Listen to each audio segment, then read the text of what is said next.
నిజామాబాద్ జిల్లాలో సప్త సర్వై పాపన్నగౌడ్ జయంతి వేడుకలు ఘనంగా నిర్వహించారు. రామడుగు ప్రాజెక్టు గోడ సంఘం ఆధ్వర్యంలో పాపన్నగౌడ్ చిత్రపటానికి పూలమాలలు వేసి నివాళులర్పించారు.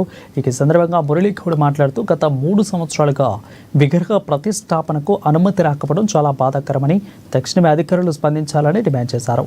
ఇక ఆయన బడుగు బలహీన వర్గాల ప్రజల అభ్యున్నతికి సర్దార్ పాపన్నగౌడ్ ఎంతో కృషి చేశారని, ఆయన సేవలు మరవలేనివని అన్నారు.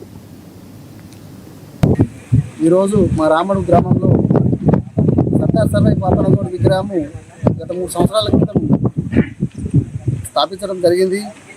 అప్పుడు మా విలేజ్ సహకారంతో ప్లస్ చూయించారు. వాళ్ళ విలేజ్ కమిటీ సహకారంతో విగ్రహం ఏర్పాటు చేయడం జరిగింది.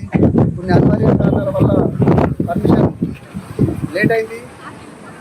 ఇకనైనా పర్మిషన్ ఈ ఉత్సవాలు ఈ 18 నుంచి 25 వరకు ఉన్నాయి కాబట్టి 25 వరకు పర్మిషన్ వచ్చి మాకు అందరికీ సంతృప్తి పరుస్తుందని కోరుకుంటున్నాను.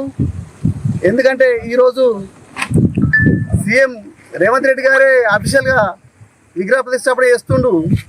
ఈరోజు మరి అక్కడ అన్ని చుట్టుపక్కల అఫీషియల్గా నడుస్తున్నాయి. ఇక్కడ మా దగ్గర